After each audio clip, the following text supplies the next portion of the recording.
Nagbabalik po muli ang inyong lingkod at nagbabalita ng mga balitang dapat nating malaman dito sa ating bansa. Ito ang Balitang Pambansa.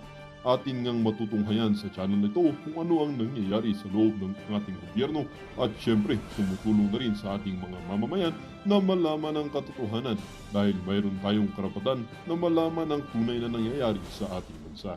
Ngunit bago natin panoorin ang balita, huwag niyo pong kakalimutan na mag-subscribe sa ating channel at pindutin ang notification bell para lagi kang maging updated sa ating mga bagong videos na ina-upload araw-araw. At sa ating mga solid viewers naman dyan ay maraming salamat naman po sa walang sawang pagsuporta. At syempre, huwag din pong kakalimutan mag-iwan ng like at i-share ang ating mga videos. At kung mayroon ka naman pang opinion, ang ating comment section ay bukas para sa inyong mga hinaing. Ito na nga mga kaibigan, ating panoorin ang buong video. Salamat po muli and God bless!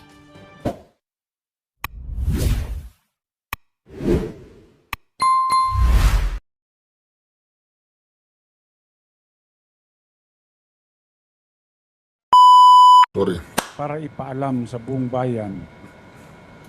Kami po ay nandito para ipaalam sa buong bayan na maghahain po kami ng criminal case against Martin Romualdez.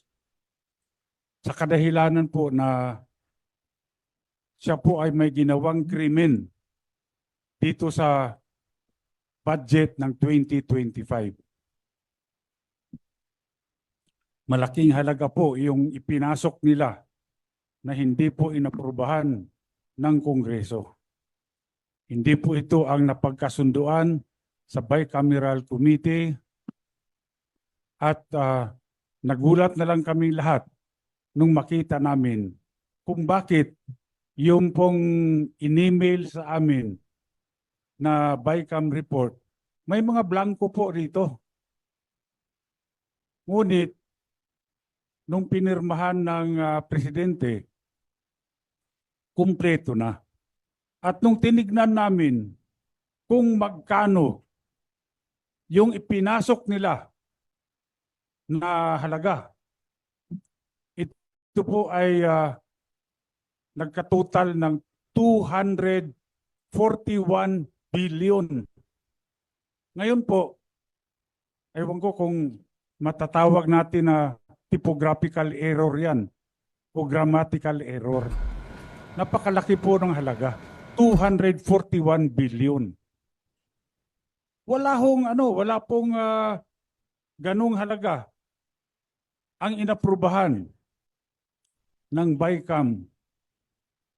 At hindi po rin yun ang inaprubahan sa plenaryo. Bakit po nagkaroon ng ganung halaga doon sa General Appropriations Act, GAA. Kanya po, ako bilang isang nakaupong congressman, kinakailangan ding ipakita ko sa taong bayan na kung merong mali, siguro kailangan din natin panagutin kung sino yung may gawa ng krimen.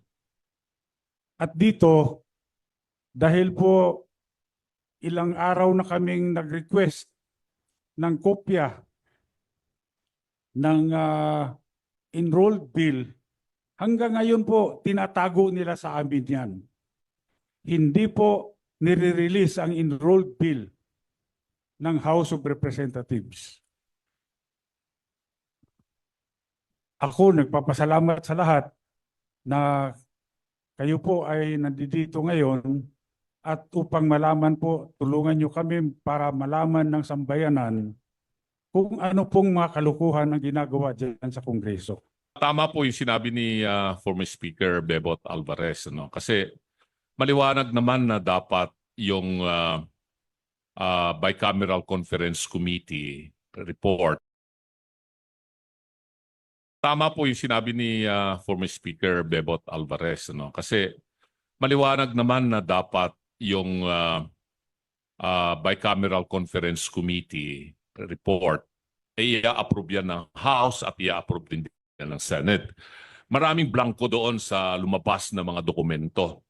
So, may narinig ako na statement, hindi ako nagkakamali, ay galing kay Congresswoman Kimbo, ang nagsabi na yung technical working group ang gumawa na ng tinatawag nilang insertion based on kung ano raw yung napag-usapan doon sa bicameral conference. Ang tanong, meron bang records of proceedings doon sa BICAM? Wala eh. Meron bang journal of proceedings? Wala. Wala silang maipakita. So, dito siguro ay kailangang maimbestigahang mabuti itong mga members ng Technical Working Group. Technical Working Group sa Senado, Technical Working Group sa Kongreso, at sino-sino itong mga membro ng Technical Working Group. At mag-execute sila ng kanilang affidavit. Kung talaga nga bang meron silang ginawang insertion dito o ano pa man para ma-fill in the blanks yung enrolled bill bago ipinadala sa Malacanang. Yun lamang po yung gusto kong maliwanagan dito. Dahil ay statement nang galing yan sa balita na napakinggan ko at nabasa ko na statement allegedly ni Congresswoman Kimbo na yung technical working group ay pinunuan itong mga blanco na nandito sa mga dokumentong lumabas na mga BICAM report. Na may pirma naman yung mga members ng BICAM committee sa House at saka sa Senate. Sa tinagal-tagal ko ring staff, Speaker Bebot, diyan sa Kongreso magmula 87 hanggang sa Senado, ito lamang yung kauna-unahang pagkakataon. For many years na naging staff ako diyan sa Kongreso at pati diyan sa Senado, na nagkaroon ng bicameral conference committee na blanco na pirmado ng mga membro ng BICAM. At kung ito rin ay sinabmit nila doon sa plenary session para i-approvean nila, asan nga yung enrolled bill? Sabi nga ni Speaker Bibot, wala pa hanggang ngayon. Sa akin, yun ang aking pinagdududa na bakit nagkaroon ng ganon na mga insertion. Ano po yung particular na kaso na isasampa? At sino-sino pa ho ang sasampahan ng kaso bukod kay Speaker Martin Romualdez? At kailan po ito isasampa? Sa aking pagkaalam, pwede akong i-correct ng aming mga abogado rito kung meron ako makaligtaan na pangalan. Number 1, siyempre si Martin Romualdez. Pangalawa, itong si Saldico. Pangatlo, itong si Majority Leader Manix Dalipe ng Zamboanga. Bakit sila? Dahil po, una, wala pong nangyayari sa House of Representatives na hindi po alam ng Speaker of the House of Representatives. Lahat po yan may basbas ng Speaker. Wala pong gagalaw dyan kapag hindi po sinabi ng Speaker. Kaya nga po dito, sigurado ako, itong si Martin Romualdez ay talagang siya ang may pakanan nito lahat. Siya ho ang author nito. Ngayon, siyempre ako gusto ko rin magpasalamat kay Congresswoman Stella Kimbo. Dahil kung meron mang tunay na bayani dito, si Congresswoman Stella Kimbo. Dahil siya mismo ang umamin na maraming blanco. Yes! Ang Yes! BICAM report. Yeah! Ngayon, bakit nagkaroon ng 241 billion na additional budget doon sa sa GAA na pinirmahan ng Pangulo? Ngayon, yung mga media, pwede rin nyo rin mag-request. Request nyo sa Kongreso kung mabigyan kayo ng kopya ng enrolled bill. Bakit mahalaga ang enrolled bill? Kasi dito natin makikita kung ang enrolled bill ba ay faithful reproduction kung ano yung inaprubahan ng Kongreso sa plenary. Dahil kung ito ay magkaiba, ay malaking problema yan. Hindi nila nilalabas yung enrolled bill. Ako may suspetsa. Anong problema? Ba't ayaw mong ilabas? Problema dyan, kung walang enrolled bill, yung liability magsishift. mapupunta sa Office of the President. Pinirmahan niya, walang enrolled bill. Sino naglagay ng blanco? Hindi sila. Kaya malaking problema. Siguro mabuti ilabas na nila yung enrolled bill para naman makumpare natin. Tama ba yan o pareho ba yan nung inaprobahan ng BICAM, inaprobahan ng plenary? Okay. Maidagdag ko lang sa laki ng problema nila, palagay ko that is the reason why sinulong nila kahit kapos na yung oras ng impeachment para matabunan ito. Para yun ang pag-usapan. Para yung oposisyon ang nasa defensive instead of us being on the offensive. Pero hindi po natin bibitawan ito kasi napakalaki talaga. 241 billion. Kaming mga ordinaryong tao, we cannot even begin to wrap our heads around that figure.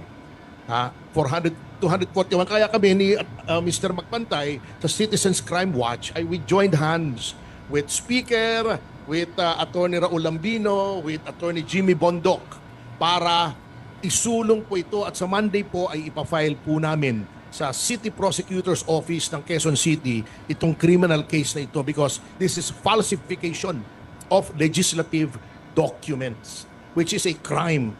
Krimen po ito. It is a crime not only under the revised penal code but in view of the amount involved, it is a crime against the Filipino people. Yan! Yan ang sinasabi natin. Nililigaw tayo ng mga tao na yan. Pero dito hindi sila pwedeng umubra. Dahil meron tayong bayani, ang ating bayani, si Stella Kimbo. Namo. Si Stella Kimbo po. Si Stella Kimbo ang ating bayani. Siya po ang nagsiwalat na mayroong blanco doon sa enroll bill na wala yung enroll bill. Wala naman pala yung enroll bill. Yan po, yan ang sinasabi natin.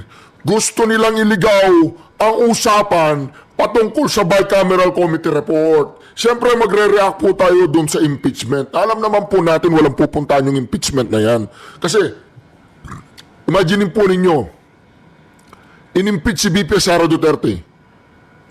Ilan po yung taga Mindanao, ilan yung taga Visayas, ilan yung taga Luzon na mag-aalsa para, alam nyo po, maprotektahan ang ating bansa at maprotektahan ang isang vice-presidente na katulad ni vice-presidente Sara Duterte. Imaginein po ninyo. Ngayon, pinipilit po nilang takpan. Pinipilit po nilang ilis ang atensyon natin. Pinipilit nilang tanggalin ang atensyon ng taong bayan dyan sa bicameral na katarantaduan yan. Alam naman natin yan. Alam naman natin na may ginawa sila dyan. Alam natin yung mga ahensya na pinaglagyan ng mga insertion na yan, ng mga blanco na yan, na huli nilang nilagyan para hindi makita doon sa Kongreso, doon sa Senado, para hindi nila makita kung magkano ang ilalagay nila dyan sa mga blankong items na yan. Dahil dyan napakadaling nakawin. Kaya mga kareaksyon, tignan po ninyo ang karmang nangyayari sa kanila. Akala ba nila makakaligtas sila sa mga oposisyon? Akala nila basta-basta lang nilang malilito ang oposisyon na magpo-focus sila sa impeachment? Nagkakamali po sila mga kareaksyon. Dito po mga kareaksyon talagang hayagan at malinaw na malinaw. Malinaw na malinaw po. Ang sinabi po dito ni former Speaker Alvarez, Pantaleon Alvarez. Ito po. Para ipaalam sa buong bayan na maghahain po kami ng criminal case. Criminal case po mga kareaksyon. Hindi po administrative case. Hindi po impeachment. Dito may kulong. Yung kay Madam Inday Sara, walang kulong yun Perpetual disqualification lang. Pero hindi po natin papayagan. Mga taga Mindanao, papayagan nyo bang perpetual disqualification ang ibibigay nila sa ating VP Sara Duterte? Hindi po. Shout out po sa lahat ng mga, ito po paano mangyayaring i-impeach mo yan? Nagsisimula na pong magsalita. Ayaw ko sabihin yung salita mag-alsa. Magsalita. Ito po, basahin po ninyo. Patalastas lang to Huwag po kayong alis. Ididiretso natin yung BICAM na yan. Ito po yan. Ayan Ayan po, nagsisimula na po sila magpakita ng suporta sa ating VP Sara Duterte. Ayan po, Her Excellency Sara Z. Duterte Carpio, Vice President of the Republic of the Philippines, Mandaluyong City, Metro Manila. Dear Vice President Sara, greetings of peace and solidarity. We the PNPA, tagapaglinga class of 1991, tagasulsul ng apoy, tagapaglinga, class of 1991, stand united in our unwavering support for your amidst the recent impeachment complaints. We firmly believe in your exceptional leadership and your capacity to excel as Vice President. The impeachment complaints, in our opinion, are a blatant form of political persecution aimed at harassing the office of the Vice President and publicly disparaging your reputation without factual and legal basis. We view this as a malicious attempt to undermine your integrity and credibility. Tatagalugin ko po mamaya. In these challenging times, we affirm our solidarity and commitment to stand together as one class with one voice. We will oppose any form of unjust persecution and uphold the principles of justice, fairness, and accountability. May your commitment to serve your constituent not waver. Please know that you have our full support and confidence. We believe in your ability to navigate these challenges and emerge stronger. Patuloy po nating mahalin ang Pilipinas. Sincerely, PNPA tagapaglinga, tagapagkalinga class. Tagapagkalinga. Kala ko tagapaglinga. Tagapagkalinga class of 1991. Palakpakan po natin sila. Imposible pong mai-impeach yan pag alimbawa na-impeach o in-impeach siya. Alam niyo po ba maghahalo yung balat sa tinalupan? Hindi. Seryoso. Alam niyo po ba yun? Hindi. Hindi po ako manghuhula at hindi rin ako nag-predict. Pero sa nakikita ko po, yung taong bayan, hindi nila pababayaan si VP Sara na tuloy ang i-impeach ng mga... Tignan po ninyo yung mga klaseng tao nag-i-impeach kay VP Sara. Tignan ninyo kung anong klaseng tao sila. Tambaluslos, Saldico, Castro convicted, si Colmenares, sino pa? Si Sardanya ba yun? Cardanya, yung tabingi yung mukha. Si Brosa, si Manuel. Sino pa? Si Kimbo, si Abante, si Chua, si Barbers, walang kinalaman sa drugs. Sabi niya. O ngayon, tingnan po ninyo yan. Tingnan ninyo. Ha? Pababayaan ba natin ang VP Sara? Hindi, okay. Tabi na natin yung impeachment. Kung hindi natin pababayaan si VP Sara, tabi natin yung impeachment. Tuloy tayo dito. Pag-usapan natin yung bicameral. Mantakin ninyo, hindi ayaw pong ipakita. Ayaw nilang ipakita yung enrolled bill. Yung enrolled bill ang kailangan namin. Ipakita nyo yung enrolled bill. Yung enrolled bill po kasi yun ang GAB. Yung General Appropriation Bill. Nasaan yung GAB? GAA nandyan. Okay, kompleto yung number. Ngayon nililigaw po tayo. Kahit last 2 minutes lang nag-file sila ng impeachment para maligaw yung media, para maligaw, hindi natin pababayaan yan. Gusto nyo ng impeachment, tuloy nyo. Tuloy nyo ang impeachment, tingnan natin kung saan makakarating yung impeachment ninyo. Tingnan nyo, patawa-tawa lang si Madam Inday Sara. Anong sabi ni Madam Inday Sara? Sabi ni VP Sara, mas masakit pa daw ang iniwanan ka ng yung boyfriend, girlfriend, siguro kabit din, di ba? O masakit pa raw yun, kalaguyo na lang. Mas masakit pa raw yun kesa sa i-impeach ka ng House of the Crocs. Hindi po. Totoo po. Ang buong bansa, marami pong Pilipino ang nanggigigil sa ginagawang kababuyan ng mga opisyalis ng gobyerno na yan sa ating bayan. Sa ginagawang kababuyan sa ating mga mamamayan, mga kababayan. Si Dan Fernandez, di umano, Di lang ako sure kung totoo na masasampahan siya ng kasong disqualification. Vote buying. Namo. Hindi, nabasa ko lang ha. Hindi pa verified yun. Ha? Mag-comment sa comment section yung nakabasa sa post na yun. Mantakin mo yan, vote buying. Namo. Di po ba mga kareaksyon? Kaya dito mga kareaksyon, makikita po natin dito, napilit tayong nililigaw. At ito po, ang buwelta ni Speaker Alvarez. Kami po ay nandito para ipaalam sa buong bayan na maghahain po kami ng criminal case Criminal. against Martin Romualdez. Sa kadahilanan po na siya po ay may ginawang krimen dito sa budget ng 2025. Di po ba? Criminal case. Tambaluslos. Congratulations ha. Huwag mong iligaw. Hindi naman na gaganon-ganon lang ang mga Duterte. Hindi naman gaganon-ganon lang kami na basta-basta nyo na lang kaming magaganyan, maaapakan, malalampaso. Di ba? Kaya nga iyak na yung mga TRICOM na yan eh. Iyak na yung mga TRICOM na yan sa mga Duterte vloggers lang, tumba sila eh. Hindi sila paano pa kung makakaharap niyo yung mga yun? Hinihingi niyo silang sa harapan ninyo? Lalabanan kayo ng mga yan sa tamang lugar. Hindi dyan, iko-contempt niyo sila dyan. Di po ba mga kung na-contempt sila nung panahong yun, di nakakulong sila ngayon. Di po ba? Ang galing nila, bago magsara yung House, bago magsara yung Senate, ikukulong sila hanggang June. Hanggang June. Alam niyo po kailan sila makakalaya?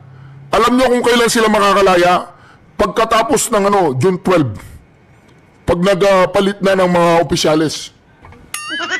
Ngayon, kampanya, nakakulong yung mga vlogger ng mga Duterte. Di po ba mga kareaksyon? Ngayon, sabi niya Katibinag, it will be bloody. Subukan ninyong arestuin yung mga vlogger, yun. Tignan natin, diba?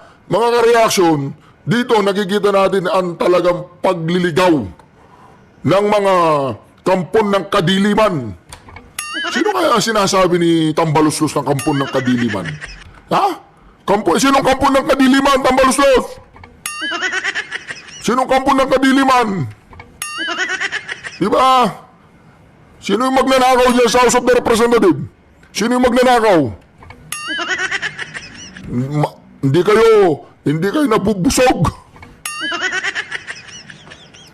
Malaking halaga po yung ipinasok nila na hindi po inaprubahan ng Kongreso.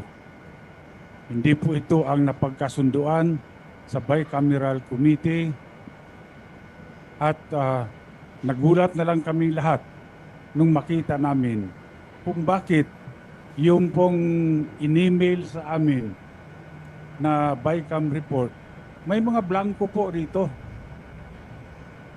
Ngunit, nung pinirmahan ng presidente, kumpleto na. Oo. Hindi po nila may bigay-bigay yung enroll bill. Ilabas nyo yung enroll bill! Oy! Bicameral Committee, Chihuahua! Kasama ba si Chihuahua sa Bicam? Hindi. Sinong kasama sa Bicam? Ortega, kasama ba? Hindi. Si JJ Suarez. Yung Saldico! Ang bayani daw si Kimbo. Paano siya naging bayani? Ito po. Dito naging bayani si Kimbo. Pakinggan natin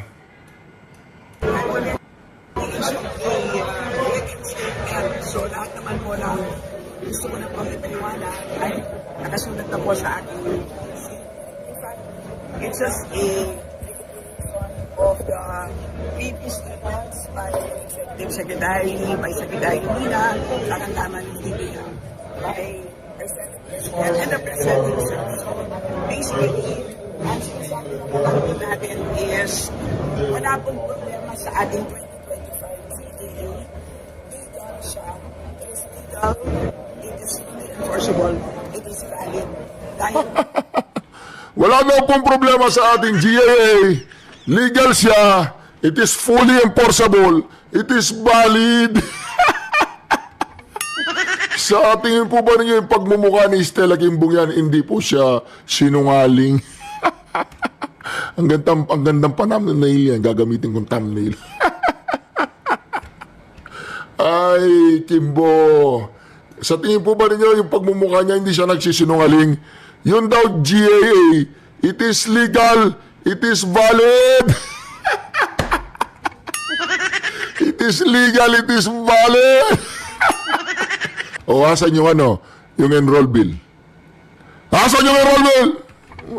Ginagalit nyo ako Po, ating enrolled bill, ibig sabihin po, ang General Appropriations Bill na nanggaling po sa Congress ay walang. So that's basically the reason for why ang naging kasiyahan ng GAA ay But we do acknowledge po, ma'am, that there are blanks nga po doon sa BICAM report na pinirmahan ng BICAM and ni-ratify ng plenaryo. Yes, so notwithstanding any typographical errors or any adjustments that are needed as a result of amendments, ay authorize naman po ang technical staff ng both House and Senate to make all of these necessary corrections. And just to clarify or to reiterate, at the point of signing by the BICAM members, ay lahat naman po ng appropriations amounts have already been decided upon.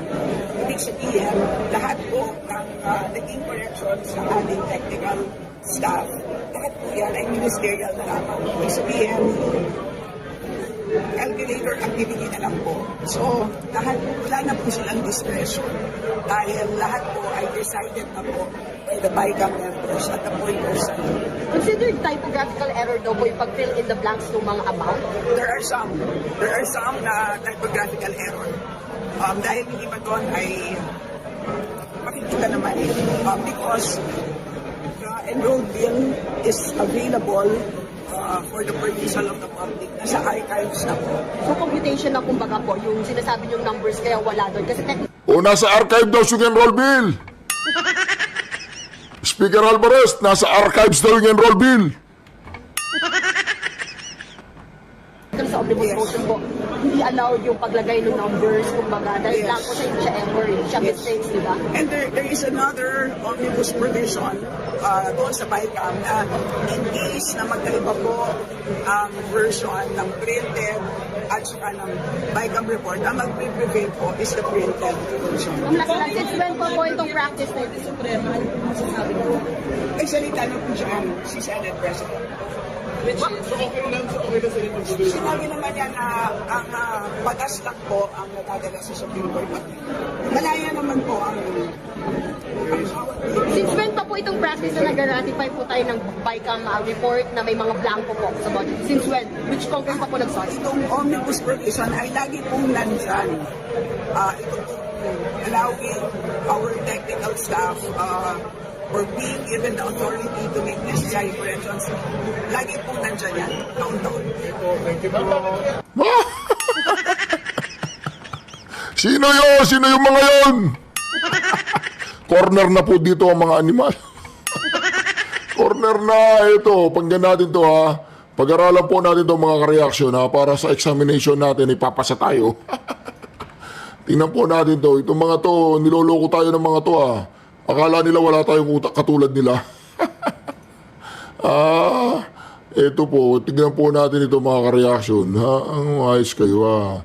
Di ba mga reaction? Hindi sila pwedeng umano sa atin. Hindi sila pwedeng makatakas. O, di ba? O, pakinggan natin to ha. Totoong may mga... Inamin ni House Appropriations Committee Acting Chairperson Stella Kimbo na may mga blanco sa BICAM report ng 2025 national budget pero wala na sa enrolled bill na nailagdaan ng Pangulo. Giit pa niya, kahit may mga blanco ang report, ay tukoy na ang pondo sa lahat ng item sa budget bago pinirmahan ng mga BICAM member. Nakatutok si Jonathan Andan. Totoong may mga blanko sa BICAM report ng 2025 national budget na ipinasa ng Kongreso. Ayon yan mismo kay Marikina Representative Stella Kimbo, acting chairman ng Appropriations Committee ng Kamara. But we do acknowledge po that there are blanks na po doon sa BICAM report na pinirmahan ng BICAM and ni-ratify ng Senado. Yeah, so notwithstanding any typographical errors or any adjustments that are needed as a result of amendments, ay authorized naman po ang technical staff ng both House and Senate to make all of these necessary corrections. Pero sabi ni Kimbo, kahit may mga blanko, tukoy na ang pondo sa lahat ng items sa budget bago pa pirmahan ng BICAM members ang BICAM report. Otorisado raw kasi ang mga technical staff ng Kamara at Senado para gumawa ng anyay correction sa pondo, batay sa omnibus motion na ito na nasa BICAM report. Lahat po ng naging corrections ng ating technical staff, lahat po yan ay ministerial na lamang. Ibig sabihin, calculator activity na lang po. So, lahat po, wala na po silang discretion dahil lahat po ay decided na po by the BICAM members at the point of signing. Pero tanong ng media kay Kimbo, Consider typographical error daw po yung pag-fill in the blanks ng mga amount. There are some. Hoy, typographical error ba yung yung fill in the blanks? Ang typographical error, halimbawa yung da, nilagay mo dik, o yun, typographical error yun. Namo. Di po ba makakareaksyon? Ba, yung pussycat, di ba? Nakalagay doon, pussy lang, wala yung cat, typographical yun. Pero yung number, walang number, blank yun, ibig sabihin, fill in the blanks. Anyway, bayani ka.